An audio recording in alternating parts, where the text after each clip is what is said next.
Okay, so what this video is going to cover is how to plan your rocket launch if you're flying at a small field and you're going to have spectators who you're wanting to have a good time and not be bored. So this is the way that I like to do it. So more likely than not, you're not going to know what the conditions are like out at the field until you get there. And if you're just going out on your own, then you can bring your rocket and bring a handful of motors and decide what you want to fly in your rocket once you get there. But if you have people watching and you don't want them to wait, then you need to have your rocket already ready to fly. So the approach I like to use is basically just to bring a whole lot of rockets and bring rockets of different sizes and prep them with motors such that you'll expect different altitudes out of them. And the technique is to fly your lower altitude or smaller rockets first. This will let you know what the wind conditions are like and visibility out there. And you use your first couple flights almost as training for your next flights with your bigger rockets that are going to go higher. So now I'm going to discuss an example launch plan of, this is basically a plan of the type of rocket launch that I would do. So we're going to plan to launch 6 rockets in the following order. Those rockets are the hi-flier, the Baby Bertha, the Nike X, the Citation Patriot, the Goblin, and the Supernova. So my first launch will be the Estes hi-flier, and I'm going to fly it on an A83. So the reason I choose this rocket and motor combination for the first flight is basically because it's really hard to mess it up.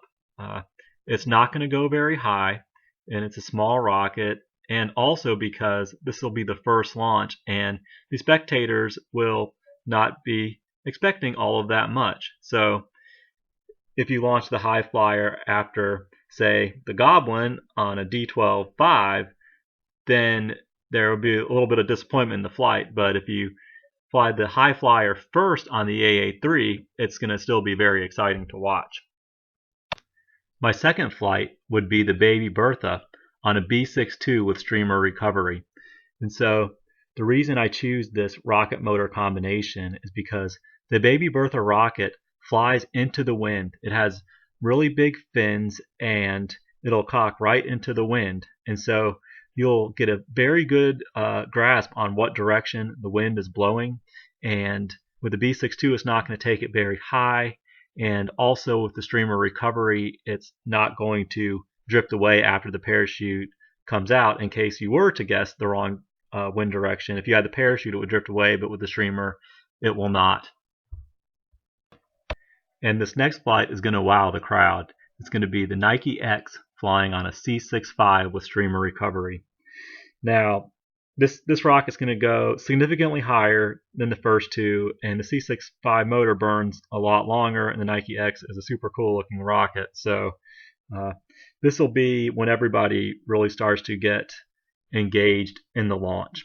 And again, since it's streamer recovery, it should not land too far away. Okay, now with 3 launches, I should have a pretty good grasp of the wind direction and visibility and what conditions are like on the field, and be ready to fly the one rocket in this set that is going to be recovered on a parachute, which will be the Citation Patriot. We'll be flying it on a C65.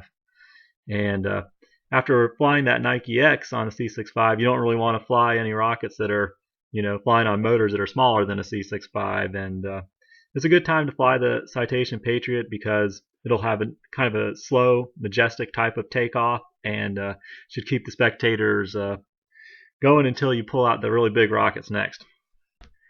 And by really big rockets, what I should have said was really big motors, and by that I mean the next flight is the Goblin on a D12-5, which is going to be, a really cool flight compared to the others because it's going to get some serious altitude. The D12-5 has a nice burn time. It'll be the most powerful flight of the launch yet, and it's going to be really, really exciting. And the good news is we'll be recovering it on a streamer, so we won't have to worry about it drifting too far away after flying so high.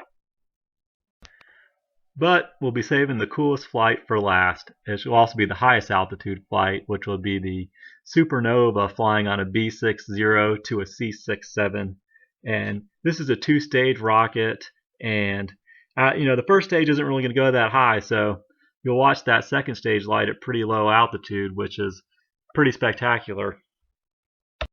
And with the second stage motor being a C67, you're going to get quite a lot of burn time on that second stage and be able to watch the smoke trail go really nice and high.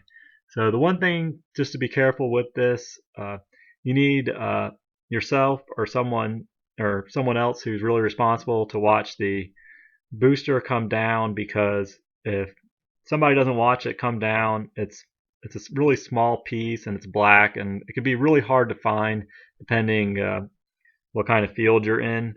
So just make sure you have someone keep an eye on that, and another person, probably the person with the best eyes, be the one to watch the second stage.